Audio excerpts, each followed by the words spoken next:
Cesar, ngayon pala ako nag-ayos ng gamit mo.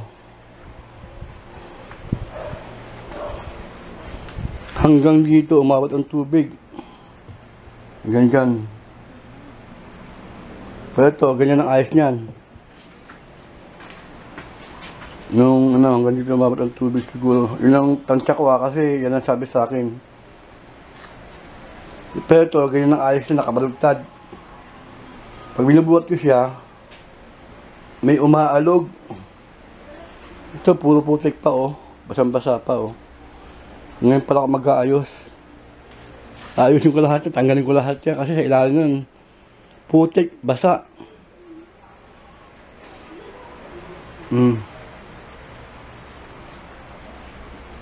Ayun yung ano mo, yung amplifier mo. Ayan o. Hindi naman inabot yan kasi mataas yan eh. Pero ang tubig, ang palagi ko, inabot siya hanggang dito. Diyan. Yeah. Hanggang dito. Pero mataas yan. Lagpas ng brown. Oh. Lagpas ng brown. Kaya yung kabel ko nasira lahat. Giniba ko na. Yan ang ayos yung ano. Wala ako dito, nasa bahay ako. Nasa Cavite ako. Doon ako nag-stay. Tapos pagtapos ng zona, nung gabi na nun, magdamag ulan, walang tigil. Sabi sa akin yung Amtorit, gabi daw umulan, tapos 3 araw ang baha. Pagising ng umaga, baha na. Kaya ito, ang baho-baho na ito kasi hindi naman kayang gawin ni Maylin pag ano ito. Hirapan no. Ako nahirapan, masakit yung ano ko, yung ano ko, hindi ako magpapuwa kasi kulang yung pera. Pinaspon ko na lang muna, nagasto lang yung pera eh. Naku. Pero ito, ayusin ko pa yan. Ilalim ang baho, sir. So, ang galing ko yan, sana matapos ko ngayong gabi. Ilang araw na ba nakalipas? 23, 24, 25. Oh, 10 days na. Talagang pinano ko muna ng gusto, pinatuyo. Pero yan ang ilalim mo. Hindi walang yung hindi ko inaasahan na ganun kalakas ang ulan. Nung nasa Cavite ako, ang lakas talaga ng ulan sa andiyon ng Maynila. Parang undoy nga eh, mas mataas pa sa undoy. Sabi sa akin yung Tony sa kanto, yung upuan na pinagawa mo, inabot yun eh, taas ng tubig. Kaya yung gulong mo, yung sasakyan mo, lumubog daw yun eh. Pati gulong, nakadubog sa gulong, taas. Sa kanto wala namang, dito marami ng sasakyan na lumubog. Yan, ganyan ang mangyayari dyan. Ano naman plano mo dito? Hindi naman nila kinukuha para pagkakitaan. Yung ka naman bayad ka lang ng bayad, tapos hindi naman bumabalik yung binabayad sa iyo. Kailangan yun, isipin mo rin kung anong gagawin mo. Si mama, hindi ko inabutan, bigla lang siya umuwi. Buti nang umuwi siya, ano na, mga ilang araw, saka nagkaroon ng Karina. Eh kung hindi, wala na. Yun ako. So, Felix, ang hirap, sir. Ang hirap magiging nasisip, masakit yung tiyan ko. Dahil sa gallbladder ko. Nag-canvas kami ni Maylin ng bakasyon. Ubus nga yung araw ko sa bakasyon. Pagka-canvas. Masakit na yung tiyan ko, hindi ko nakakaya. Kaya hingin ako ng tulong kila Krisa. Si mama sana, utangin ko. Kaso, nagkasalisahan kami nung araw na pauwi ako. Pinatid naman siya ni Eddie Dante yata nagatid.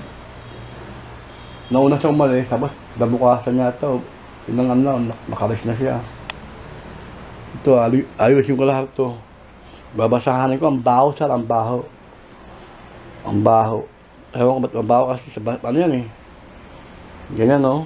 Itong mga to, parang may tubig. Pag inaalog ko, may tubig eh.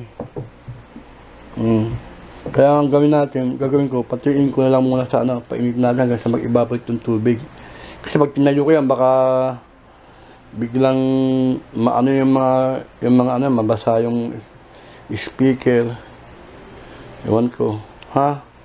O, basta ingat kayo dyan lagi. Wala pa akong plano talaga mapunta ng Amerika. Hindi ko pa ginagawa yung sinend sa akin yung sulat. Wala akong plano magpunta. Bumisita lang siguro. Dumalaw lang. O magkaroon lang ng visa.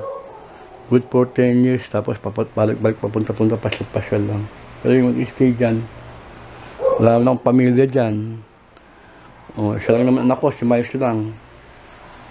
Kaya, okay naman na kami sa ano, nakakalakas naman kahit na papano. Ang mahirap yung sakit ko, sabay-sabay, diabetic, puso. Tapos meron pa yata akong prostate, sabi ng doktor, puso yan. Meron pa akong, itong ano ko, dapat operahan na to, March, sinabi sa akin, March eh.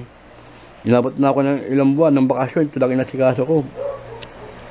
Naghanap kami ng pwedeng operahan.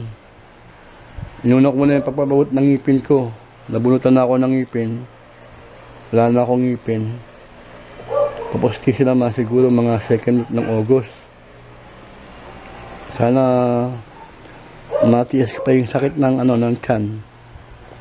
Umabot ako ng December. Then by January or bakasyon ng December, doon ako magpapa-opera. Ingat kayo lagi ah. Family forever tayo. Sir Edwin nga pala, tumulo yung bubong nila sa taas.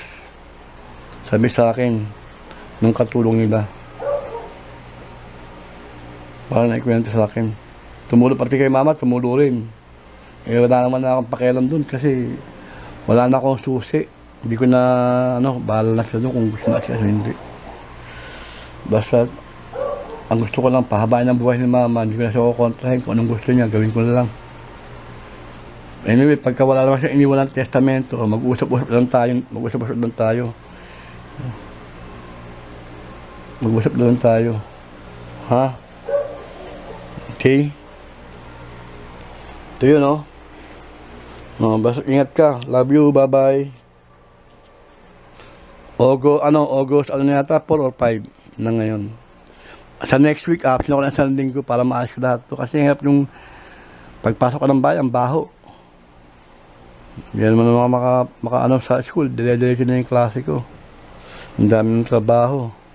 Hindi ko maisingit to sa pag-ayos. Binaha dito, wala kang tao. Kakainis. O, sige, ingat ka ulit. Bye-bye. Ito naman ito, nag-ayos pa ako dito, oh. Bago na yung cabinet ko. Yung cabinet ko dito, wala na. Sinira ko na. Yan, iba na yan. Bago na naman cabinet yan. Nag-ayos pa kami. Ito, August 5 na. Ay, 4 yata. Baka dito, hanggang dito ang tubig, oh. Hanggang dyan. Bili mo, hanggang dito ang tubig. Ito, ayan, itim mo, nakita mo itim na yan.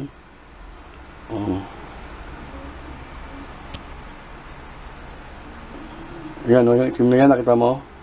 Hanggang dyan ang tubig. Ganun kataas. Kaya ito, yung gamit ko dito lahat, na nandito, basta lahat, walang natira. At tapon lahat. Kaya nakakapanghinayang.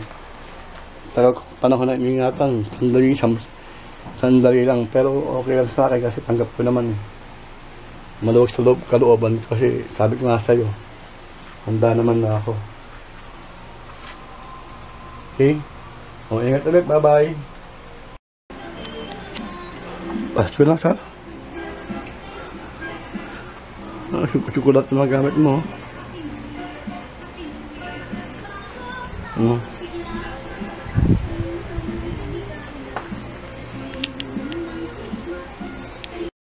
Tanggal ko na yung mga putik.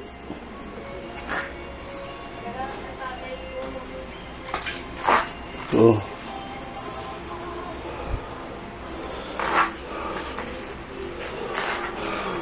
Babalik ko na siya. Dati. Okay. Alauna na naman daling araw na.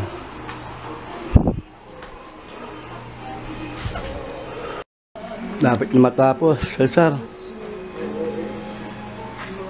Binago ko ng konti.